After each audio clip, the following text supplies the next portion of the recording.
Good morning, folks.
All right, we'll give it another minute to see who else signs on, and then we'll go ahead and get started. Thanks to everybody for being flexible and doing Zoom today. I had like 2 or 3 people come up to me after class on Wednesday and say, I won't be able to come. And I was like, I don't know if anyone's gonna come. And so then I decided, you know what, I can just teach on Zoom and that will work. You all can be in your PJs. I'm at home. My cat might Zoom bomb. We'll see. It'll be an adventure.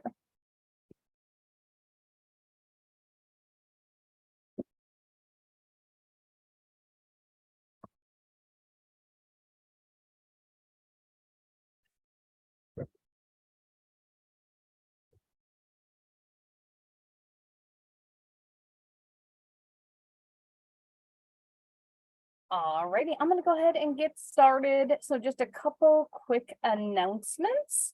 I will be doing midterm progress reports probably on Monday. So if you happened to look at your Blackboard on Monday, you might see some zeros. I'm going to put those in, even though you'll still have to the end of the semester to turn stuff in, just so I can give you an accurate representation of if you turn in anything else right now, what would your grade be? But then I'll clear them out after that. And then I will also catch up on my grading for y'all. I know I'm behind on explaining it to the media quizzes, things along those lines. I did fix the explain it to the media quizzes. I don't know what Blackboard did to my personality one, but there's a new one up there now, so you guys can take it. And then I emailed yesterday that there is at least one study you can take in for your psychology experience credits now, because I've posted one. I hope to post another one within next few weeks. And I might even have a third one. I'm working with another research group. And then remember, I also sent an announcement talking about the observation assignment to do over fall break.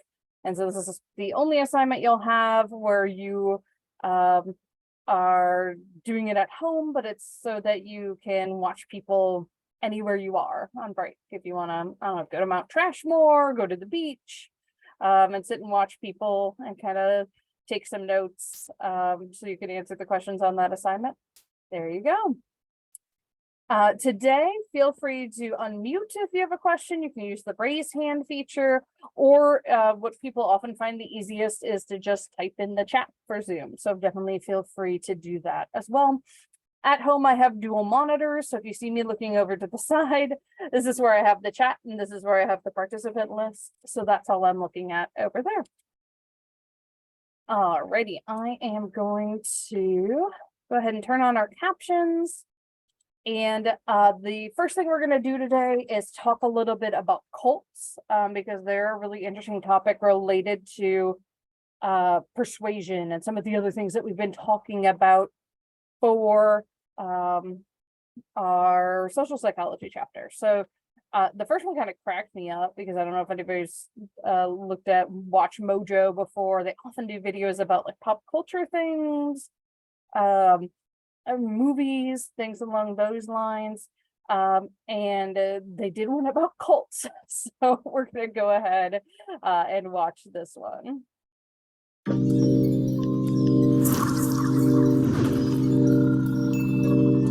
These groups made headlines due to their belief in a higher power. Welcome to WatchMojo.com, and today we'll be counting down our picks for the top. I'm just going to switch to YouTube so that you'll be able to see it larger. I don't know why it wasn't. For the top 10 most well-known cults. For this list, we've defined a cult as a movement or group that follows a set of beliefs that others find strange or fail to understand, and that praises their leader as a godlike figure. Some, but not all, have negative connotations. It means that even the mind that you had as a human is aborted. Number 10. Bhagwan Shree Rajneesh's communities.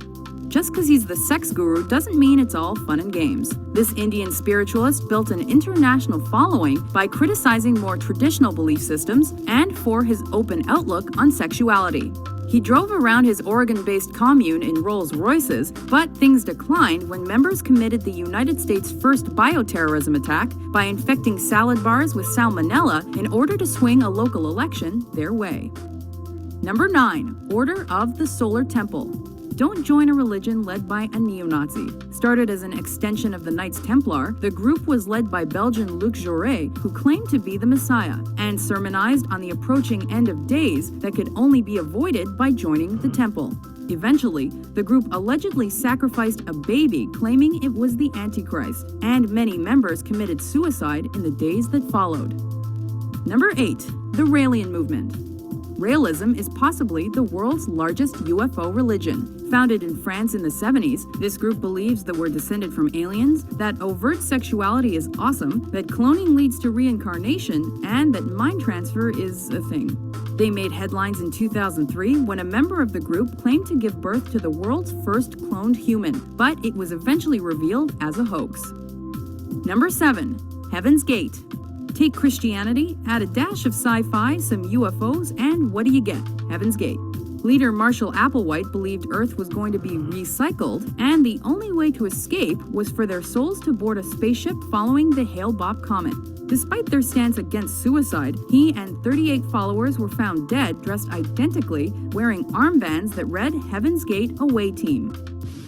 We came from distant space, and even what some might call somewhat of another dimension. And we're about to return from whence we came. Number 6. Aum Shinrikyo. Shoko Asahara's group blurred the line between terrorist organization and cult. This Japanese group started innocently as a yoga class. Soon, it was an official religion with 40,000 members that meshed together aspects of other faiths. However, negative publicity increased as this religion for the elite started hoarding weaponry. Things culminated with a high-profile sarin gas attack on the Tokyo subway that killed 13. Number 5. Unification Church. Critically nicknamed Moonies, Sun Myung Moon's Bible-based religion gained notoriety for aggressive enrollment practices and alleged brainwashing. However, the godlike Reverend Moon was once arrested for tax evasion and was briefly banned from Germany due to his supposed negative influence. One of the group's higher profile and less sinister traditions is a mass marriage called the Blessing Ceremony, which purports to wipe participants' slates clean of original sin. Number 4. Hare Krishna. Members of this Hindu-based group lead a simple existence, where sex is for procreation, intoxication and gambling are banned, eating meat is a no-no, and chanting is a big deal. During their heyday, bald-headed robed disciples were at every airport, and even Beatle George Harrison was a member during his lifetime. Though they've remained relatively free of scandal, whisperings of problems like child abuse and brainwashing have emerged. Number 3. Branch Davidians. After splitting from the Seventh-day Adventist Church, this movement came to revolve around the self-proclaimed Messiah, David Koresh, and an imminent judgment day. Rumors circulated that Koresh abused underage women and stockpiled weapons at their center in Waco, Texas. The ATF tried searching the grounds in 1993, but was met with a gunfight and a 50-day siege that ended in a fire that killed 76, including Koresh himself. You come point guns in the direction of my wives and my kids, damn it, I'll meet you at the door anytime. Number 2. The Manson family.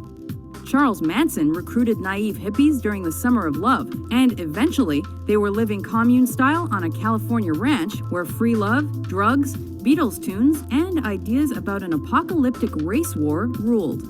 Manson ordered his followers to kill for him, and in 1971 they were finally convicted for the Tate LaBianca murders. After that, they faded into obscurity, until Squeaky Fromm tried assassinating Gerald Ford in 1975. Ford had his hands out and was waving. He looked like cardboard to me. When Fromm drew the gun, she was quickly wrestled to the ground. Number 1. The People's Temple. Jim Jones People's Temple started as a multicultural communist group out to help the poor. The organization eventually tightened its grip on disciples as it preached the coming nuclear apocalypse. Members followed Reverend Jones to Guyana, but when U.S. authorities came knocking in 1978, members of the People's Temple shot first and asked questions later. The next day, 918 drank the Kool-Aid, only it was laced with cyanide. If we can't live in peace, then let's die in peace. What all these groups have in common are belief systems that are difficult for outsiders to understand. Which cults do you think we've missed? So Jonestown is actually where the phrase "don't drink the Kool-Aid" comes from, or drink the Kool-Aid, because as you saw, they actually laced the Kool-Aid and it killed all the people. Jonestown is absolutely horrific, and a lot of these cults are Heaven's Gate. It's just really sad, and some of these other ones are as well. The next one, I don't know if we'll watch the whole thing, but talks a little bit about why people actually join cults. I'm gonna see.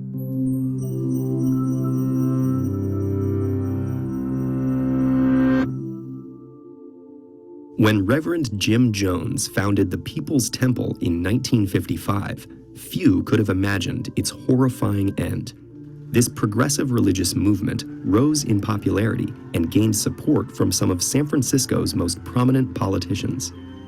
But in 1977, amidst revelations of brainwashing and abuse, Jones moved with several hundred followers to establish the commune of Jonestown in Guyana. Billed as a utopian paradise, the colony was more like a prison camp. And when a congressional delegation arrived to investigate its conditions, Jones executed his final plan. On November 18, 1978, 909 men, women, and children died after being forced to drink poisoned Flavor Aid. That grisly image has since been immortalized as shorthand slang for single-minded, cult-like thinking. They drank the Kool-Aid. Today, there are thousands of cults around the world. It's important to note two things about them. First, not all cults are religious. Some are political, therapy-based, focused on self-improvement, or otherwise. And on the flip side, not all new religions are what we're referring to as cults. So what exactly defines our modern understanding of cults? And why do people join them? Broadly speaking, a cult is a group or movement with a shared commitment to a usually extreme ideology that's typically embodied in a charismatic leader. And while few turn out as deadly as Jonestown or Heaven's Gate, which ended in a mass suicide of 39 people in 1997, most cults share some basic characteristics. A typical cult requires a high level of commitment from its members and maintains a strict hierarchy, separating unsuspecting supporters and recruits from the inner workings. It claims to provide answers to life's biggest questions through its doctrine, along with the required recipe for change that shapes a new member into a true believer. And most importantly, it uses both formal and informal systems of influence and control to keep members obedient, with little tolerance for internal disagreement or external scrutiny. You might wonder whether some of these descriptions might also apply to established religions. In fact, the word cultus originally described people who cultivated the worship of certain gods by performing rituals and maintaining temples. But in time, it came to mean excessive devotion. Many religions began as cults, but integrated into the fabric of the larger society as they grew. A modern cult, by contrast, separates its members from others. Rather than providing guidelines for members to live better lives, a cult seeks to directly control them, from personal and family relationships to financial assets and living arrangements. Cults also demand obedience to human leaders, who tend to be highly persuasive people with authoritarian and narcissistic streaks motivated by money, sex, power, or all three.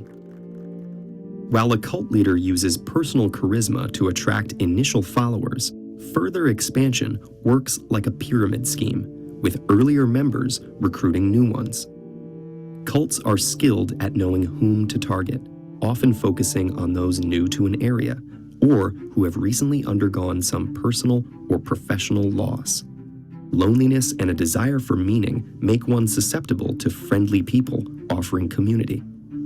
So just quick note with that, the cult that I said, there's the Netflix documentary about Wild Wild Country. One of the things they did was actually recruit homeless people because they knew they were very vulnerable. The recruitment process can be subtle, sometimes taking months to establish a relationship. In fact, more than 2/3 of cult members are recruited by a friend, family member, or coworker, whose invitations are harder to refuse. Once in the cult, members are subjected to multiple forms of indoctrination. Some play on our natural inclination to mimic social behaviors or follow orders. Other methods may be more intense, using techniques of coercive persuasion involving guilt, shame, and fear. And in many cases, members may willingly submit out of desire to belong and to attain the promised rewards.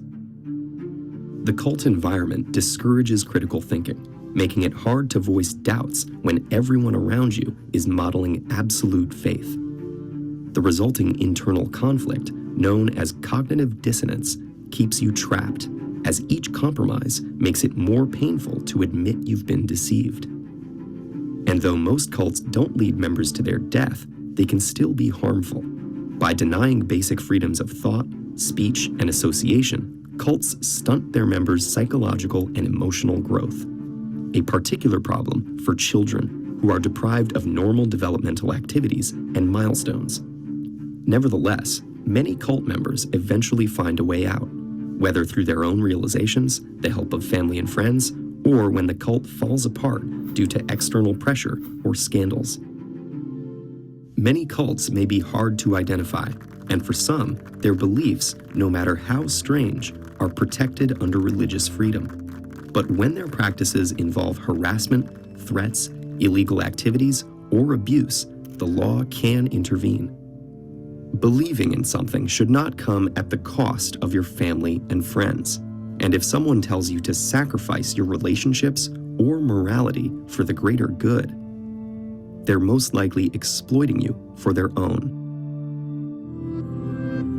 That last bit and a little what they showed at the beginning are really important aspects of this, that cults also, in addition to using these coercive techniques, obedience techniques, they also get people to give them absurd amounts of money, like people bankrupt themselves.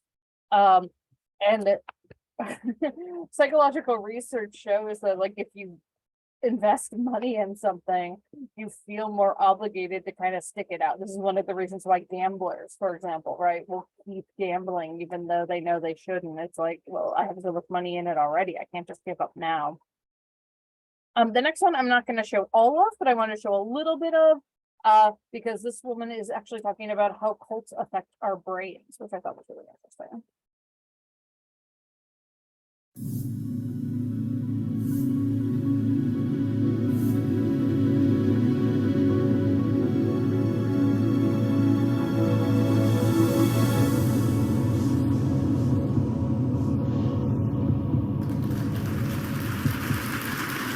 My journey to coming here today started in 1974. That's me with the funny gloves. I was 17 and going on a peace walk. What I didn't know, though, was most of those people standing there with me were Moonies. And within a week, I had come to believe that the second coming of Christ had occurred, that it was Sun Myung Moon, and that I had been specially chosen and prepared by God to be his disciple. Now, as cool as that sounds, my family was not that thrilled with this.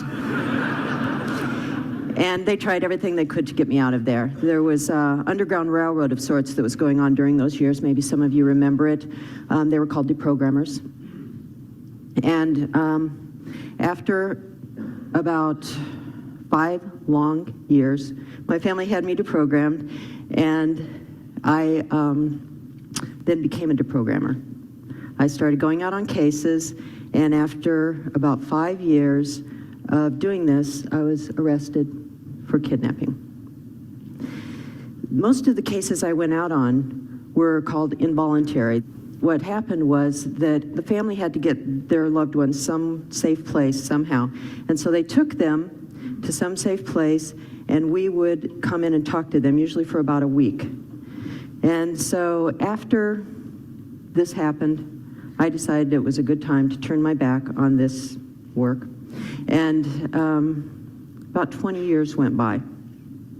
And there was a burning question, though, that would not leave me, and that was, how did this happen to me?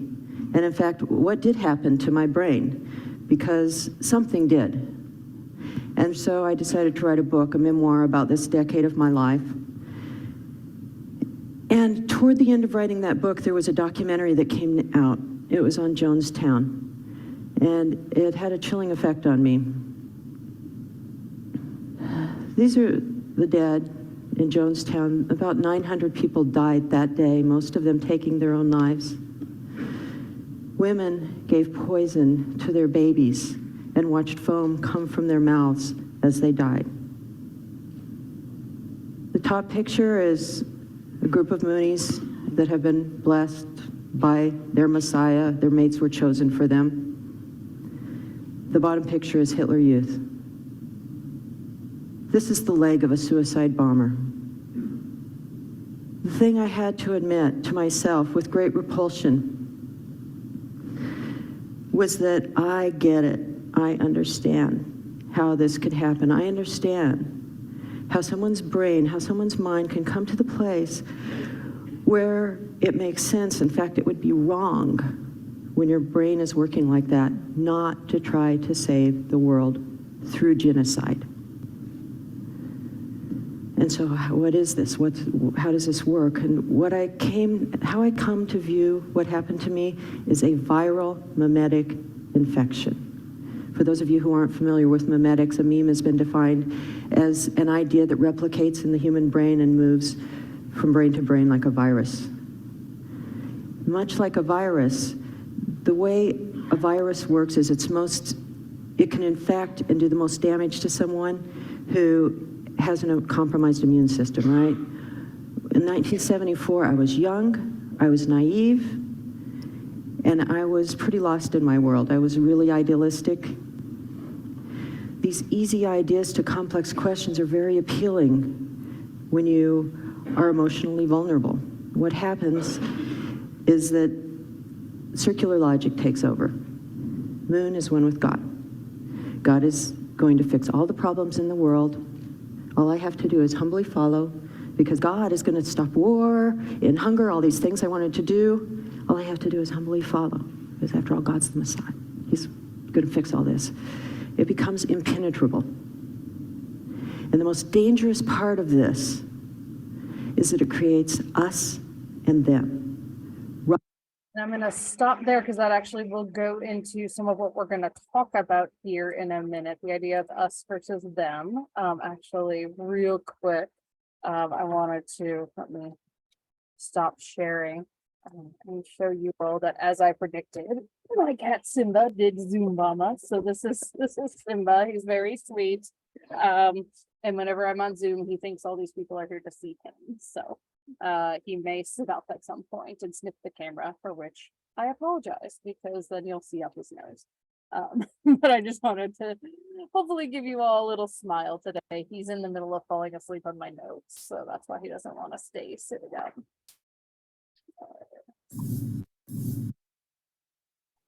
I know, I'm sorry, I'm disturbing you, but I need to be able to see the captions. There we go.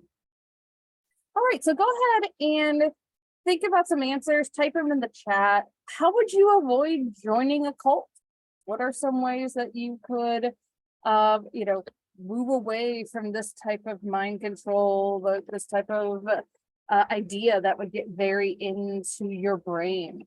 I like the analogy of thinking of it like a virus. And, kind of a similar question, how would you help a family member who had joined a cult? Because oftentimes they're the folks who are really trying to get people out of there. What do you all think? And again, you can unmute too if you want as well.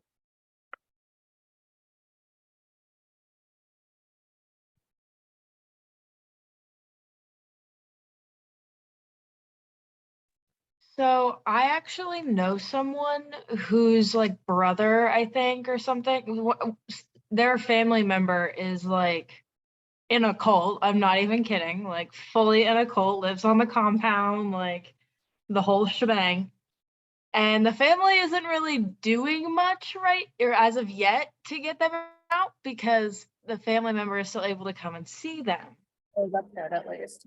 And like they still go visit the family member and everything, but this person is fully in a cult. Like my friend was telling me about this, and I'm just sitting there like, why aren't you driving there right now to go like bring them back? Because they are fully in a cult. And they didn't quite believe me, but I definitely planted the seed. So Well, I hope that you did, and I hope that that will grow. And yeah, but it was kind of crazy to me that like I know this person who's like I know it's just kind of like crazy that it's actually much more common than you think.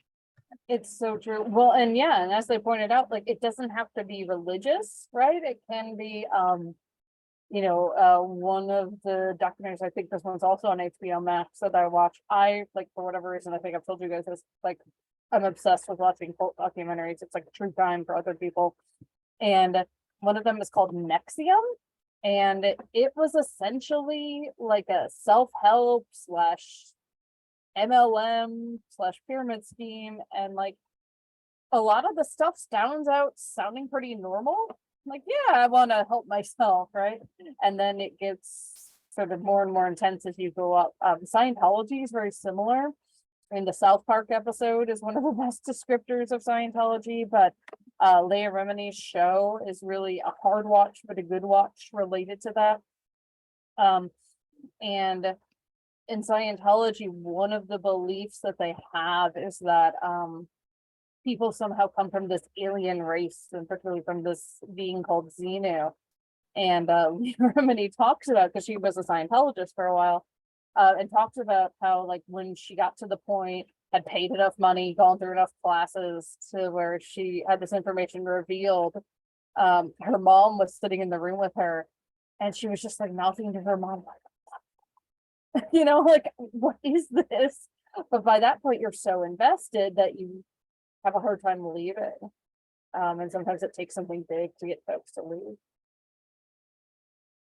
So these are just questions to think about in terms of, how could you sort of use what you know about persuasion to see through these cult folks.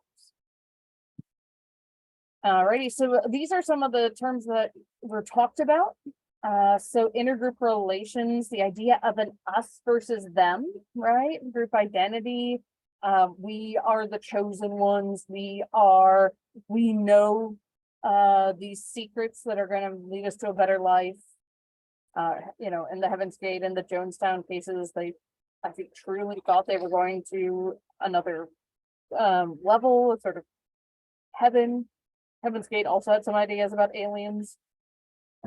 Social identity, where you define yourself only in terms of group membership. Like, it's fine to define yourself in terms of group membership in general, right?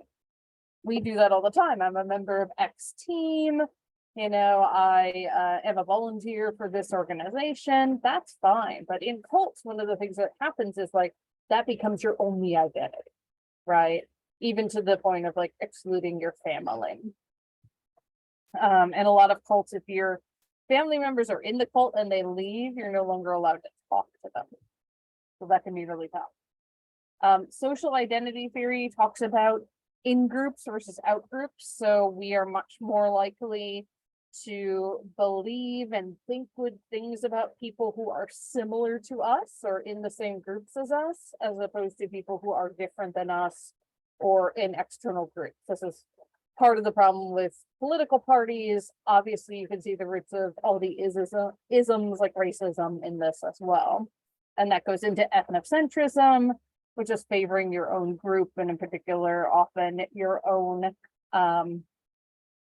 ethnic group, racial group, right, national group over others.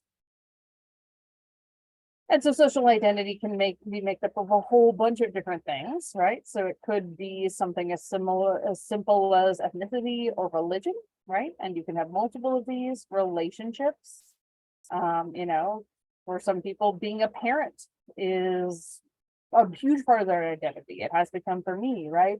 But I would say being a professor is equally a huge part of my identity. And, you know, political affiliation, it's not just party. It can be like being an environmentalist, right? Your job, right? Things along those lines. But also being part of a stigmatized group, you know, people who are HIV positive, people who are homeless, things along those lines. So all these different things can combine in different ways. We often call this intersect in different ways. So if you've heard the term intersectionality, that's all this means, is like if you are talking about, let's say, the experience of women, then you're gonna need to look at other things too, because the experience of women is not universal, right? So women of different races, different ethnicities, different nationalities, different sexual orientations have very different lived experiences. So social pressure, and these are some of those things I've talked about that businesses like, that we know how to use these techniques, but cults use these as well, right? And other people can use them in not, you know, we're going to mind control you ways, but to convince people to do things. So the foot in the door technique, and these are all to try to get people to comply, to go along with what you want them to do. So the foot in the door technique, you would ask a small request and then you follow by a larger request. So this is like Cult 101, right? Oh, just come and take this free class. Oh, you enjoyed that? Well, the next one is only $100, right? And you are much more likely to agree to the larger request if you have agreed to the smaller request. Interestingly, there's an opposite you can use, which is the door in the face technique. And this involves using an extreme request you expect to be rejected, followed by a more reasonable request. So for example, a political campaign might ask you, hey, will you put this gigantic sign up in your yard? Don't you believe in this person? And you're like, no, like, I'm not gonna be able to see out of my house. They're like, okay, well, will you put this like normal size yard sign in your yard? Oh, okay, I'll do that, right? And so that's the door in the face technique. I've noticed this lately with charities that solicit money. Your spam or junk mail as you get older tends to be a lot of like nonprofits and things along those lines. And they'll send out requests for donations and it'll be like $500, $2,000 or other, right? And so like most people are not going to be like, yeah, you know, this random charity that mailed me this thing, I'm going to totally give them $2,000. But you might be like, okay, I'll give you 20, right? The lowballing technique involves the use of extremely attractive terms to induce a person to make a commitment. And then once that commitment's made, Then there's either the terms are actually revised or it's revealed that there were sort of like fine print, hidden stuff. This is sort of the used car sales lot technique, right? The idea like, oh, this is such a good price. But you also need to do, you know, this, oh, you want the key, you got to pay this extra fee. You want insurance, you got to pay this extra fee, right? All those types of things. And then the reciprocity principle is that you should pay back in kind what you receive from others. This is another technique that charities use. So a lot of charities like to send people like return address labels or something like that, that probably cost them pennies to get printed, right? And the idea is because they gave something to you, you will in turn give something to them. Oh, they sent this to me. That's so nice. You know, I should donate to them.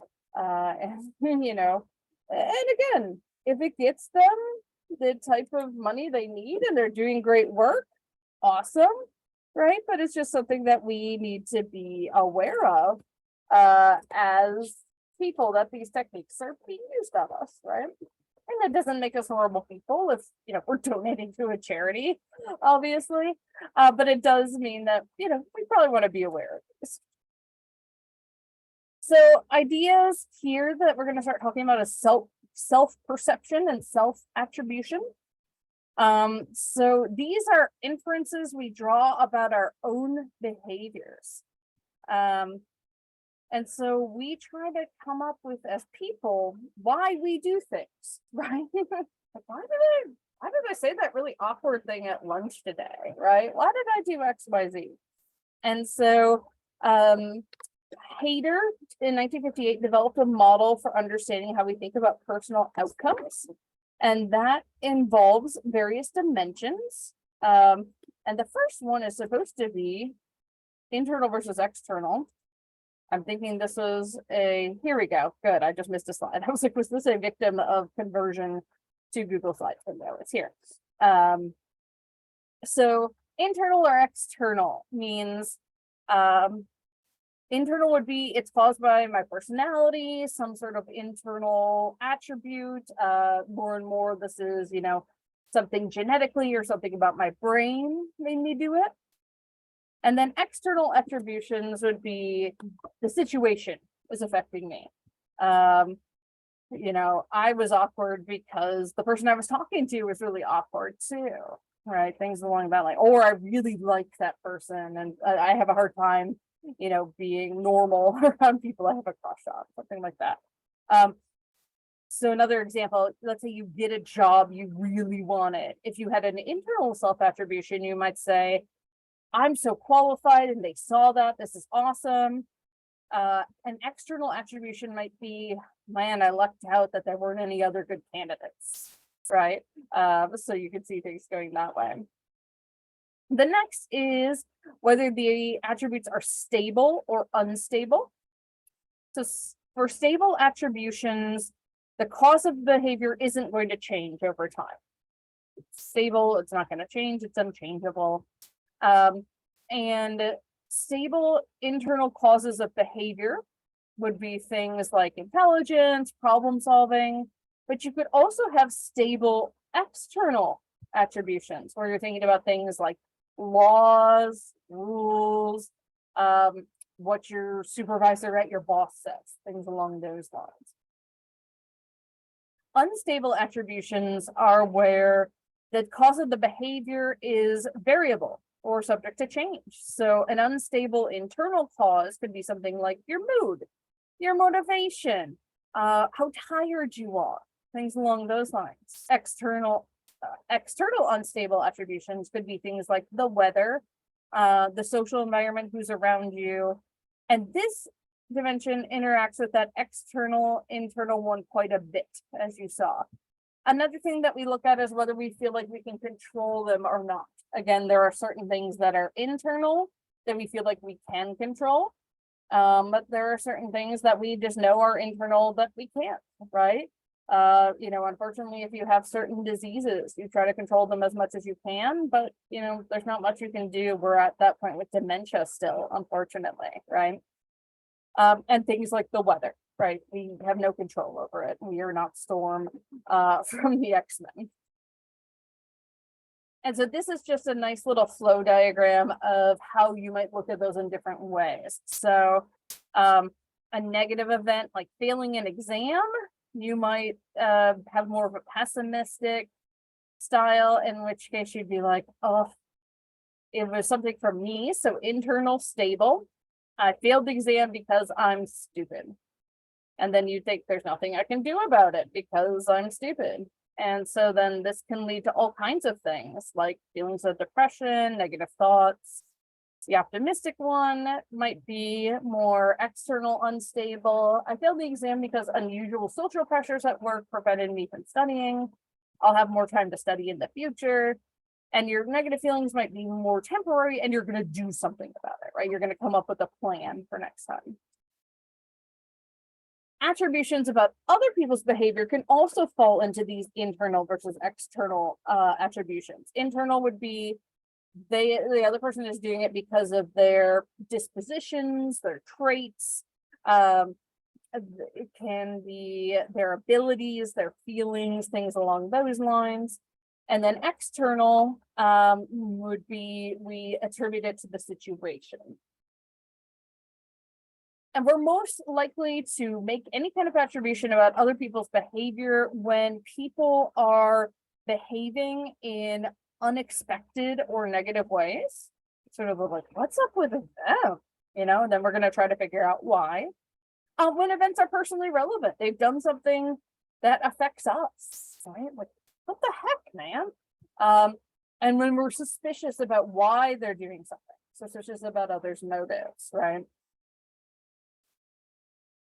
So perceiver expectations are how we expect others to behave will influence our perceptions of them. So one of the things that can happen here is what we call confirmation bias. So when we process and remember information about other people, and then we'll like shortcut and remember that when they do a new behavior, we encounter them in a new situation, and we'll be like, yep, that confirms my expectation about that person. So confirmation bias is believing is seeing. We're more likely to remember and use the information that confirms the way that we think about this person. So we selectively remember stuff that goes with our bias about that person, our thoughts about that person, our perception of that person, and we tend to ignore the stuff that doesn't fit with that. Oh, this person is so emotional because you saw them on like 2 bad days. But all the rest of the days they've been perfectly neutral in their mood.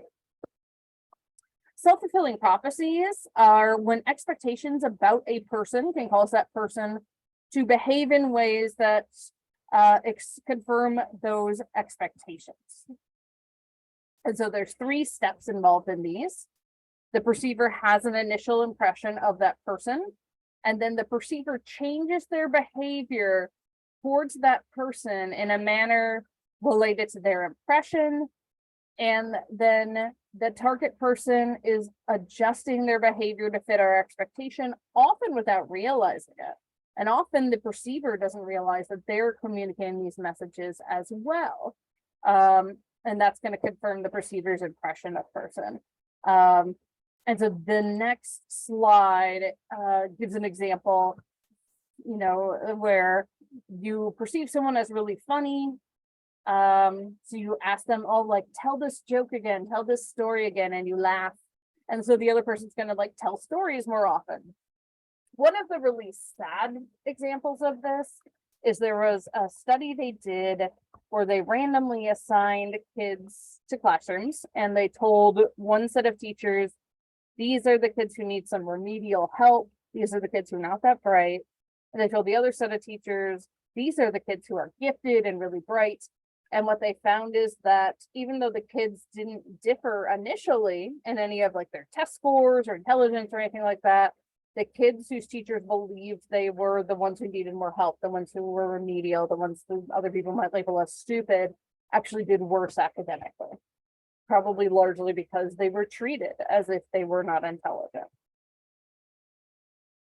So stereotypes obviously can come out of these things as well. And so stereotypes are widely held beliefs that people have certain characteristics because they belong to a certain group. So people have certain characteristics because they are members of a particular group. And stereotypes can exist on almost any way humans can be categorized. We think of things like race, ethnicity, gender, but it can be age, height, right? You see someone tall, oh, you must play basketball. And sometimes they're like, no, I'm like really not athletic at all. Like, I wish people would stop saying that, right? Weight, things along those lines, assuming that people who are overweight are unhealthy, when in fact, like, it's not necessarily a good indicator. And in fact, sometimes people who are overweight are more healthy than people who are underweight. Stereotypes persist, like we keep believing them for several reasons. One is simplicity. Our brains like shortcuts, and this can work against us, right? It's less effortful cognitively to just think, oh, this person has X characteristic, so I know this about them. But obviously the trade-off here is inaccuracy, because that's not going to be true a majority of the time. The same confirmation bias that we talked about before, right? We're going to process and remember information that confirms what we're already believing about that group and members of that group. And then the self-fulfilling prophecy. Again, if we're behaving a way towards a group that elicits the expected behavior from them, then that is, just this vicious cycle at that point in time. If we say people of a certain race, a certain age, a certain, group are, less intelligent, we're going to treat them like they're less intelligent, and they're going to believe in themselves less. One of the most important concepts we talk about in psychology is the fundamental attribution error. So the idea here is that we tend to explain other people's behavior as the result of internal factors, personal factors, rather than external, environmental, situational factors. So the fundamental attribution error is our tendency to believe if someone else does something, it's because of something inside of them, rather than something external to them. The silliest example that I use for this is, let's say you watch someone leave the classroom one day and they sort of trip over a table leg, and you're like, oh, can't believe they're so clumsy, right? And then you do it the next day and you're like, who put that desk there, right? Again, silly example, but that's the essence of the fundamental attribution error. So making attribution requires two steps. The first is focusing on the person, making that attribution, making that internal attribution, and then taking their situation into account, allowing for external attributions. The second step is more effortful, and so we often skip it. And again, I think this is one of the biggest issues in our world right now, that we tend to say, oh, people of certain races are less healthy because they get more diabetes. And we don't look at the external factors related to that, like they might live in food deserts where they can't access healthy foods. A lot of times, less healthy foods are marketed to them more. We know that our medical system, unfortunately, has racial, gender, weight biases are going to mean that people take longer to get diagnosed with conditions, or things are incorrectly attributed to weight when it's actually cancer, for example. And so not taking the situation into account can be very damaging, not only psychologically, but also physically for people, and in terms of opportunities as well. So here is a diagram of that. So we're going to make an initial action, observation of someone's behavior. So maybe someone's arguing loudly with a bank teller. So watching them, we might just be like, oh, they're a hostile person, right? But maybe we take this effortful step to be aware of the situational influences. You listen to what the person is saying, and the bank has been making the same error over and over, right? So then we could modify that and say, they're probably not actually hostile. I'd be pretty mad in that situation too.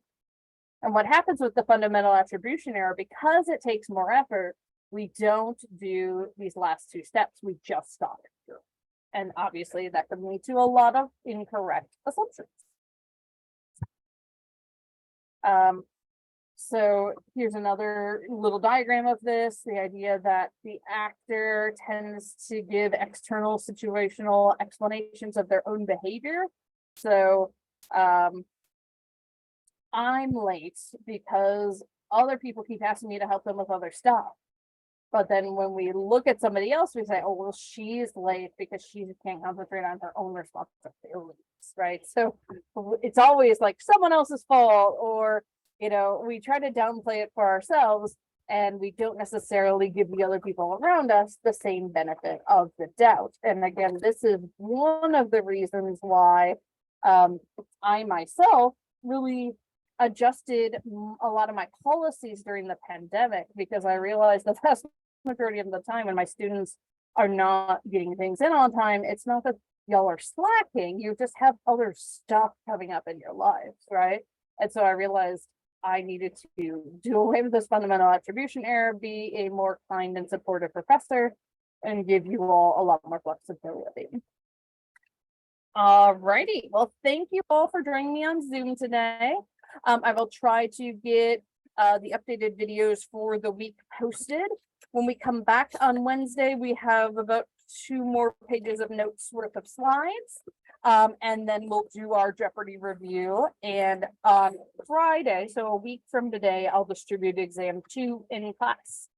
All right, I'll stick around for a second in case anyone has any questions. If not, have a wonderful break, and I will see you on Wednesday.